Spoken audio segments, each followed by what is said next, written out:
Hello and welcome back. So this is part 3 of our controller modeling series. So now what we're going to do is we're going to make the thumbsticks, and we'll probably be able to get to the controller buttons as well.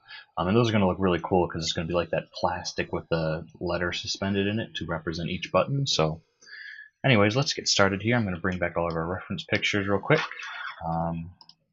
So what we're going to do is we're going to use some of the geometry from these cylinders to make the outline of the thumbstick. As you can see here. So we're going to start by making that little base, and then we'll extrude it up, and then we'll add this the actual like grip for it.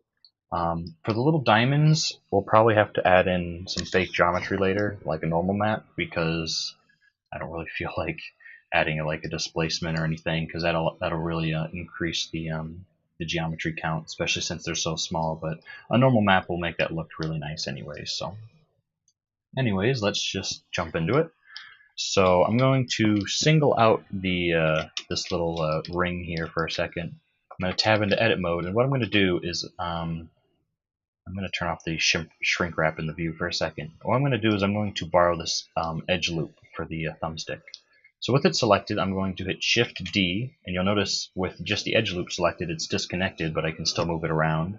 I'm going to right click, and then I'm going to, while it's still selected, I'm going to press P and then selection. So we just separated that object from that ring loop from this object. So you notice if I click here right on that edge loop, this is no longer selected because now this this little ring here is a separate object. So just so we don't lose it, I'm going to tab into edit mode.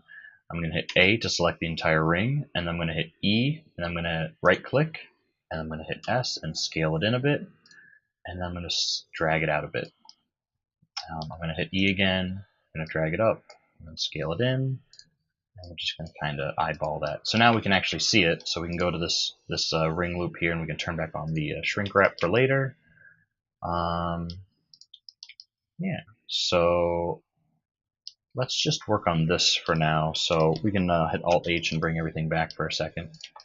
What I'm going to do is I'm going to kind of peek at our reference real quick. So this is going to be a pretty thin. So we can bring this like I guess the porting edge for the extrusion is going to be pretty thin, so let's bring that in a little bit more. So we're going to press E again, drag this out, scale it in, and right around there. So again, we're just kind of eyeballing it. If you want to look at the reference, you can go to wireframe. It's not perfectly lined up, but that's okay. But yeah, I think that should be good. So while with that last loop selected, what I'm going to do is I'm going to hit E, and then I'm going to lock it in the y-axis, and we're just going to drag it out a bit. And we can look at our side view. So yeah, you can see we don't need it out too far. We can just kind of eyeball it. So that looks pretty good. Now what we need to do is we need to kind of make this like tapering edge, and then just kind of like a rough cylinder, if you can see that in the reference. So we're going to hit E, and then we're going to right click to deselect, and then we're going to scale it up a bit. And we can pull it out a little bit to kind of make that like tapering edge, right? And I'm going to hit E and then right click and then drag it up. And there's that like harder edge on the side, if you can see that. And we're going to hit E, and we're going to drag it out a little bit and then scale it in. This one is just kind of more like a, I don't know, like a bit of a rough edge, but it isn't as exaggerated as the back. And you notice in our reference that it actually goes in a bit, and then we have to extrude it inward. So let's just do that real quick. So I'll hit E and scale that in a bit. We still have a bit more of a supporting edge, because as you can notice, the the diamond shape goes a little bit over the front.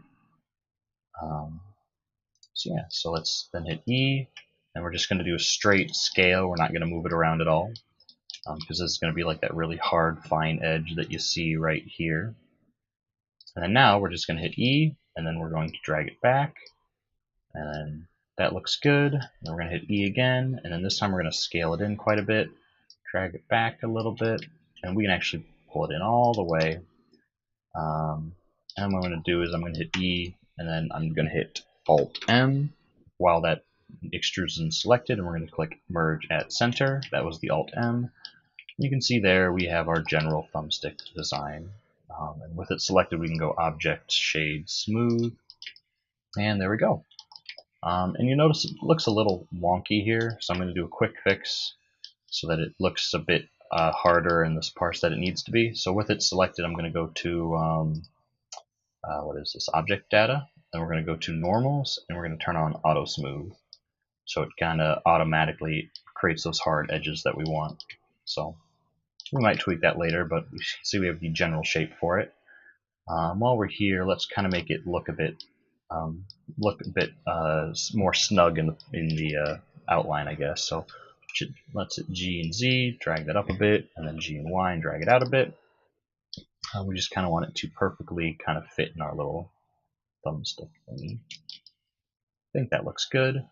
Now let's go into our front-facing view and then hit Shift-D to duplicate it, and we'll place the other one right up here.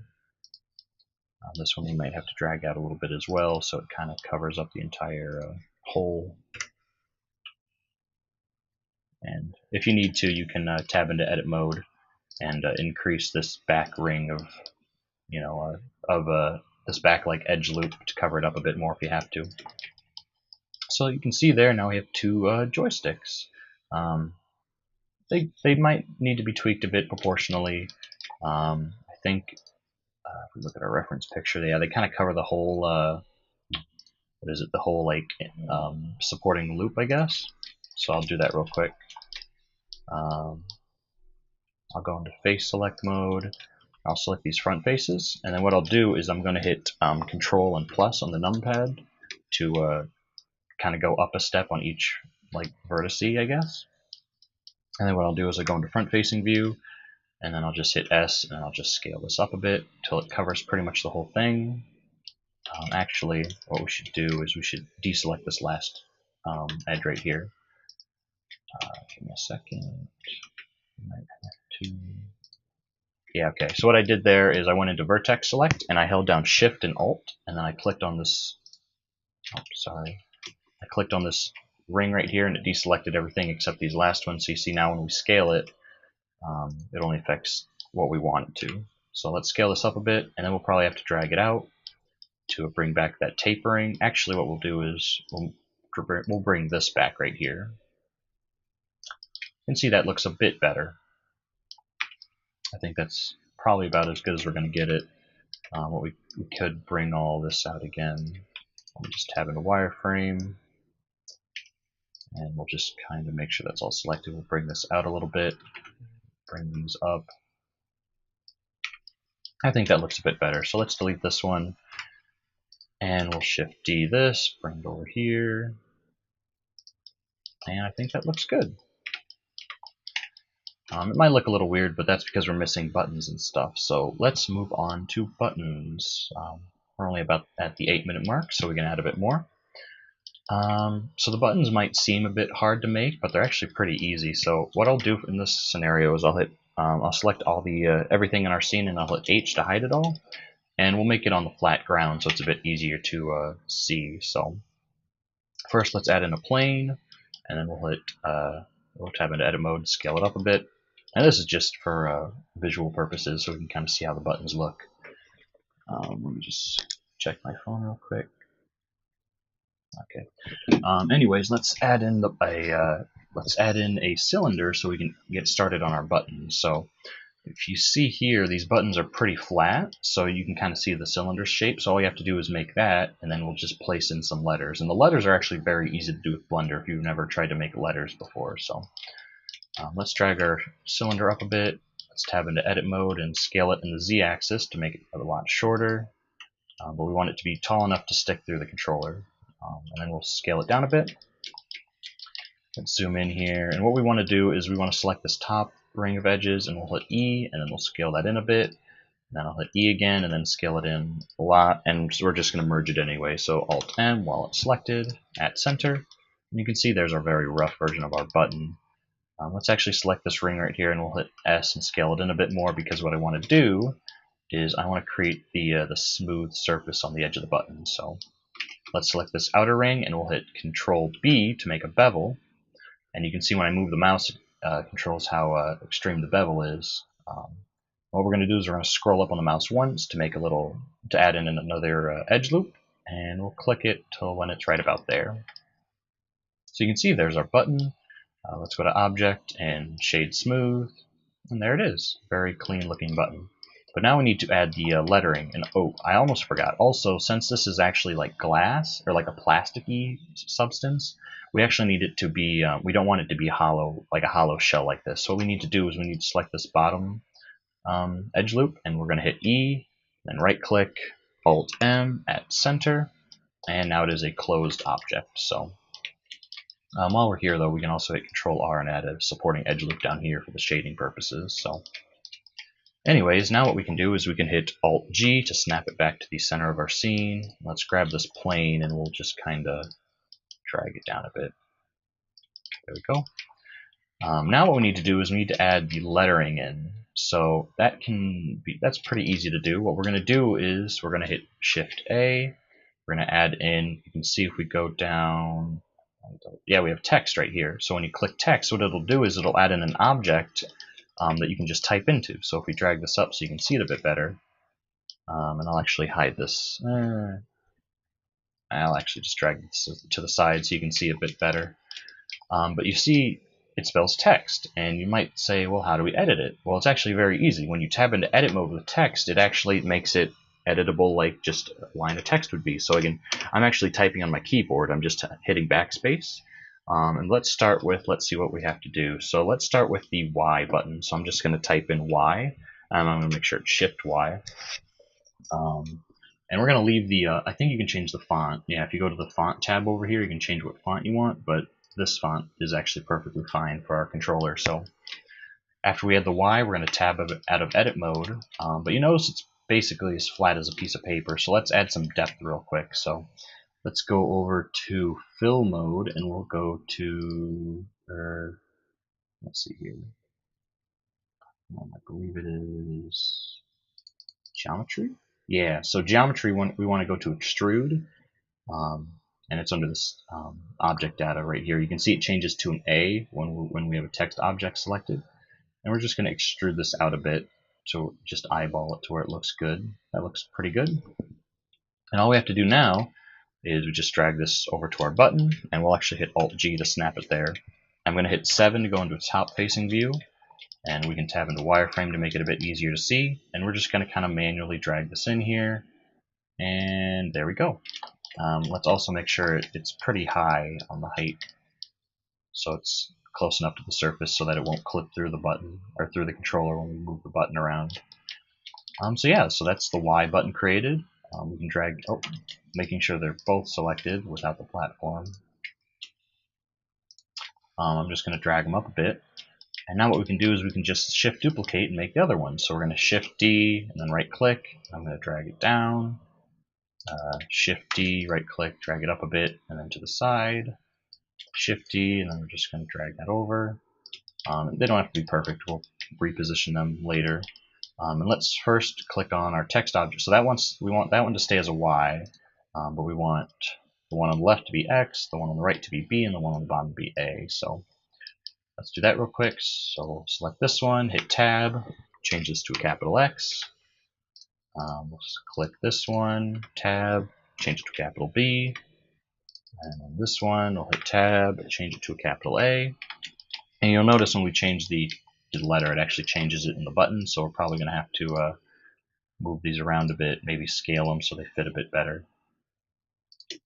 That looks good. Do the same thing with the B, and the same thing with the A.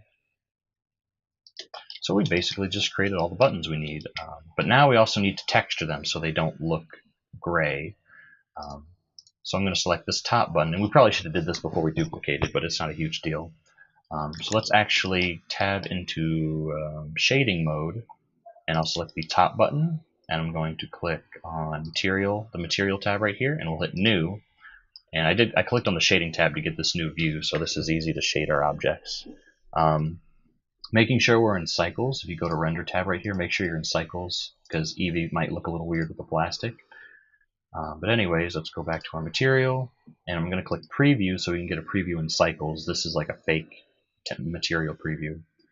What we want to do is we want to go to transmission, and we'll change transmission all the way up to 1, and you can see there's that plastic look in the preview. I can make it a bit bigger. And give it a second to load. There we go. And we also want it to be see-through. So we can take roughness and take that all the way down to 0. You can see there's our plastic.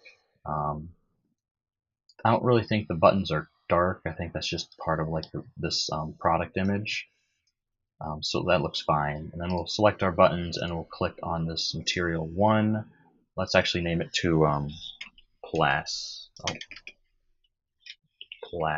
so we don't get confused. So do the same thing here. We'll reuse the plastic one. That looks fine.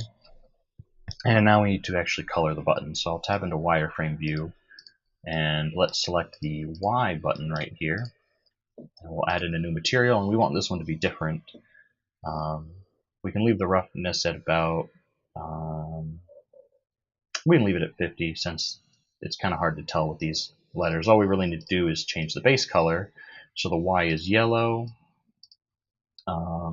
That's all we really need to change with this material. And we'll name this Y.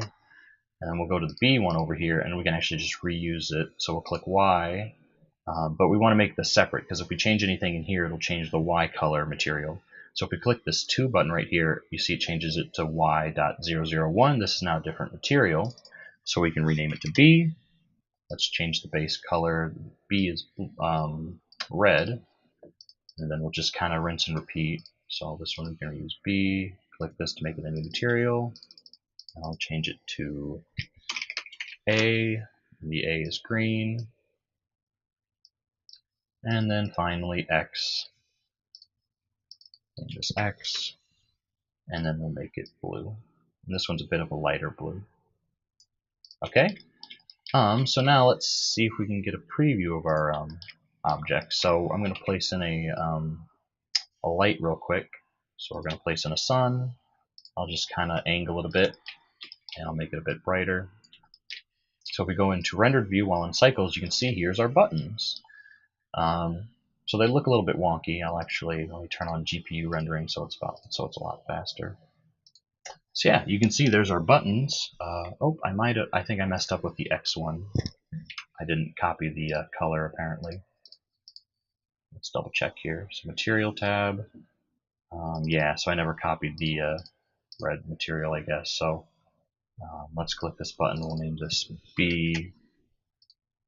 Yeah, you can see I overwrote the B one, so this one was red. Let's check now. So yep, you can see we have yellow, blue, red, and green.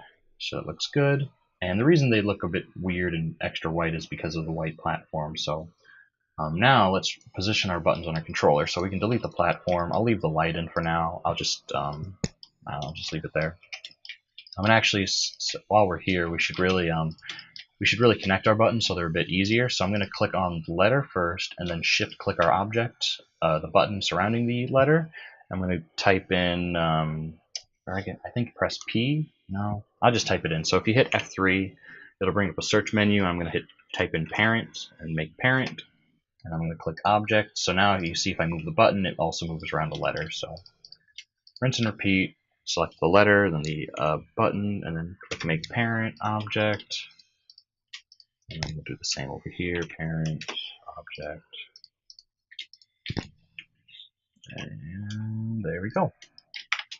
So now this will just make it a bit easier to move our buttons around. And what I'm going to do before I bring everything back into the scene, I'll select all these, and then go into layout view up here, and we'll just drag these forward so they're not intersecting the controller. And then let's hit Alt-H, bring everything back. You can see we're actually in the wrong, oh no, we're in the right direction. So let's just kind of drag these in front of the controller. Yeah, so bring this down a bit. And I'll actually leave those over there, and then I'll hit R and then X, and you can see we can rotate them in the X, and I'll type 90. So now they're kind of front facing like that. And then we'll just move them in one by one. So bring in the Y, and you can see obviously it's way too big. So we're just gonna tab into edit, no, we don't have to tab into edit mode. But you see if we scale it, it also scales the letter. So let's just scale the object down itself. We'll just kind of roughly place it there, and then we'll rinse and repeat for all the other buttons until they're roughly in the place of our reference. like that. And finally the X. And you'll notice we only have done this for our front view, so we also need to actually drag them backwards. So I'll select all the buttons by doing a box select, and then we'll just kind of manually shove these in here. So you can see there's our buttons. They look a little big. We could probably shrink those down if we want to later. But you see if we go into rendered view, you can see there's our buttons. We haven't colored the controller yet, but that's fine. But yeah, see how cool the buttons look? They look very realistic. If you can control them to compare to a reference. If we want, we can actually change the color of the plastic to be a bit darker, which all you have to do is select the plastic material right here, and if you change the base color to a bit darker, you can see they're a lot darker. But I'm going to leave them pretty bright and transparent so that when we change the color of the controller material, it'll look fine. So, and you can see if we go to the side view, it also does like a realistic distortion. I don't think it's true to life, but you can see it does a weird distortion on the side. So yeah, so I think that's good enough for now. So yeah, we did the buttons. Yeah, so we kind of passed the 20-minute mark. I don't really want to go any further. So in the next tutorial, we will probably be adding in these the D-pad and these like the menu button and whatever this like. I think this is like the task view button. I can't really remember. And we probably won't be able to get to the triggers, but yeah. So thanks for watching. If you had any comments, questions, problems, leave them down below. And thanks for watching.